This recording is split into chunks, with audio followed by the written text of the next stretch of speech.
I want to take the conversation to, I just want to, I get up and I meditate every morning. And I talk about, I get a lot out of meditation.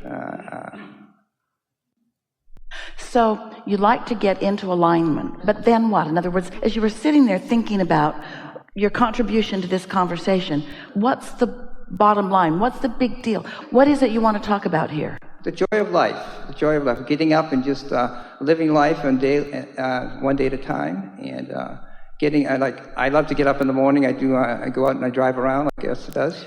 So we get that, and we get that you do that mostly, and we get that you've been doing it for a long time, and we get that you'd really like that for others. All of that is the basis of this, but there's a question that we're hearing in there that's coming from you that you're not yet speaking. Can you speak it? It's like you're speaking the absolute obvious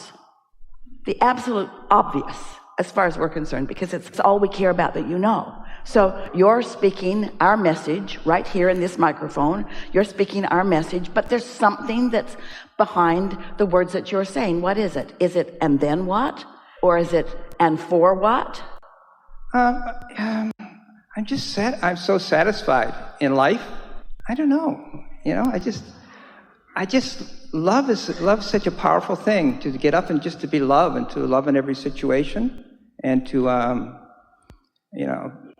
Here's what we'd like you to hear from us, and we know this can be of value to you. And while there are a lot of people, even in this room, who have desires that are not yet met, and so you're annoying them a little bit. Yes, absolutely. Yeah. This answer, yes. Here's what we would really like all of you to hear about this. So we talk about deliberate creation, and we talk about desires that you hold.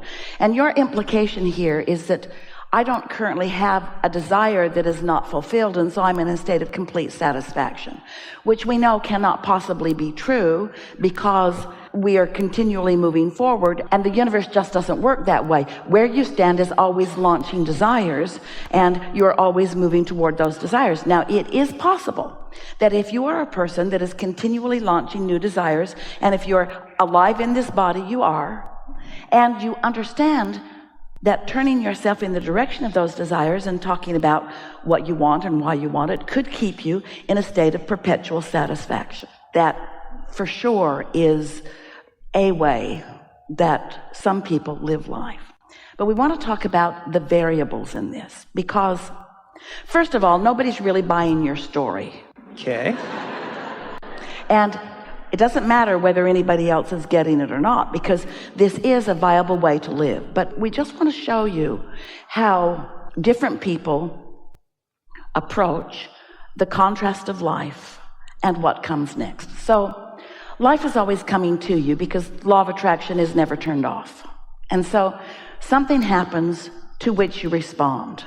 Now, if you respond on a really regular basis to what's happening, you're not really in control of your life experience.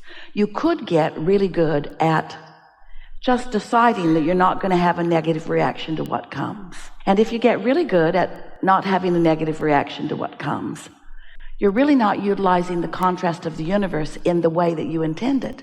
Because by knowing what you don't want, that's when you know what you do want. Let us stage this first, then we'll get deeper into the...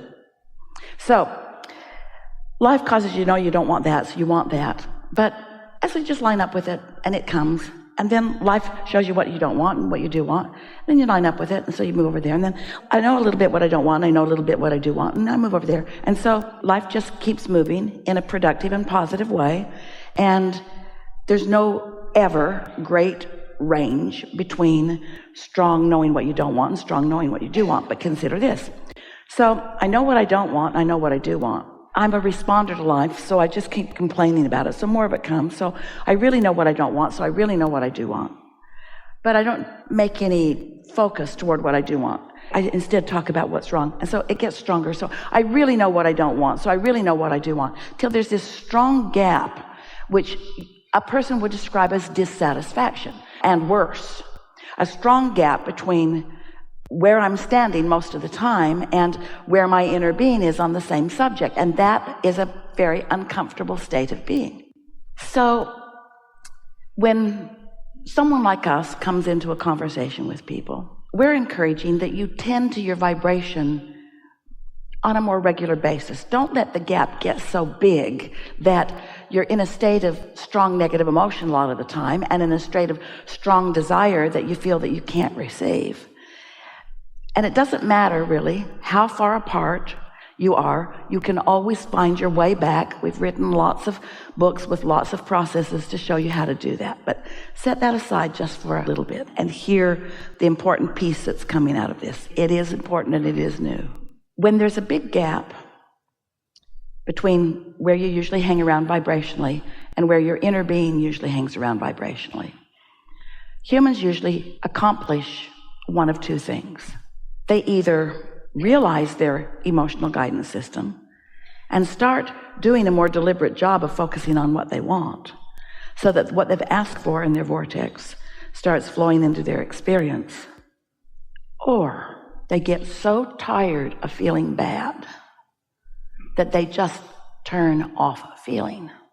They say things like, I just don't care. I'm just not going to reach anymore for anything, because they feel their own negative emotion as a threat to themselves. So what we desire is that you understand that your emotions are your indicator of where you are and that there is nothing that is off limits. Sometimes people say, Abraham, you feel to me like you are a schizophrenic, because sometimes you say, focus on what you want, think about what you want, script it and set goals and talk to others about it and speak positively about what you want and make lists of positive aspects. And other times you say, just meditate, just cool your jets, just get into the receiving mode. Let what's already in the vortex flow into your experience.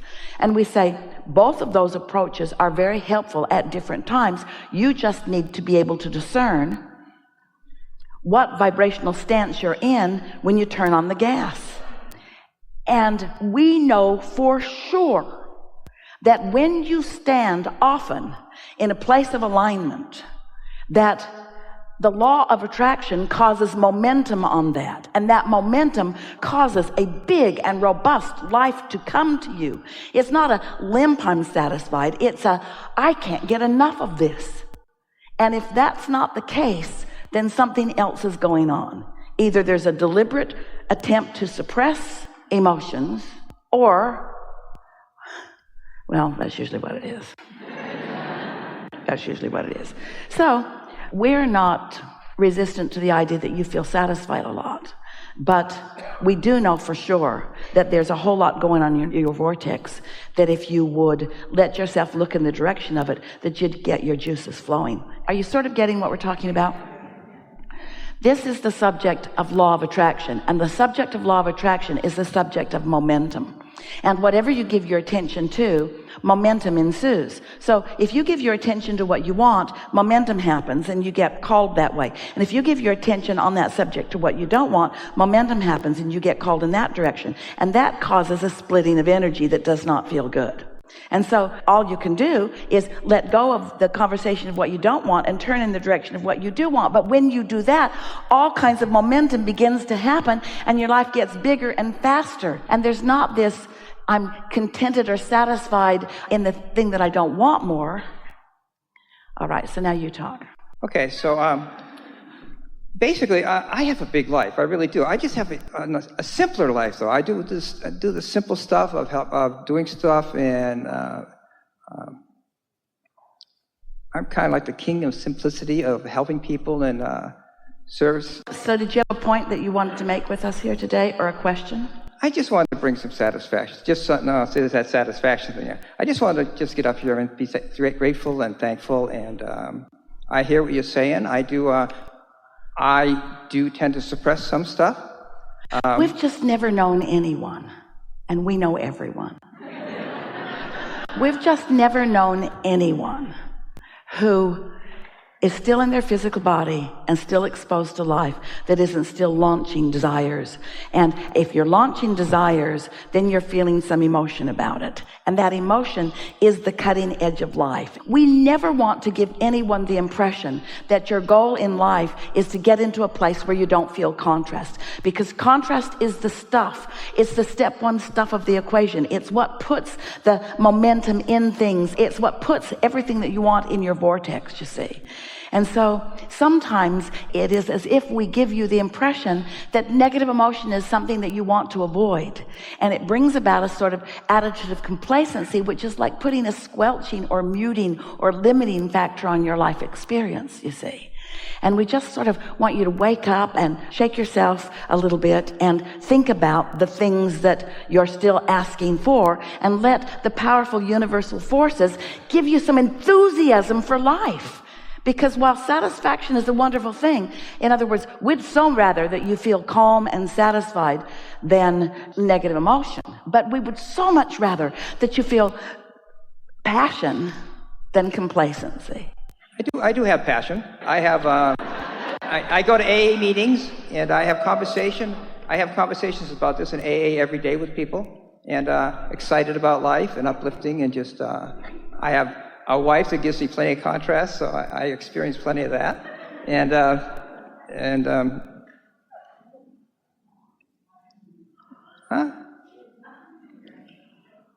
I've had a big life, and I just enjoy being part of this show, and to be a cooperative component. And just, so we hear everything you say, and we are not disagreeing with anything that you say, but there's something really good for us. There's a really good nugget here, so let's just stay here until we conclude it together. Okay. We're almost there. So your first words did not include any of the conversation about contrast, and that's fine. In other words, that's that forward-looking, positive conversation that is very helpful and uplifting to offer to other people. What we're getting at here is that the universe is responding to your vibration at all times, and not to your words. While sometimes words can guide you into emotions or into vibrations, how you feel is the strongest indication of your vibration. So we're just going to throw out some choices, and if you want to play, we'd like you to. So as you're moving through most days, do you think you lean more toward enthusiasm? Yeah, absolutely. I do.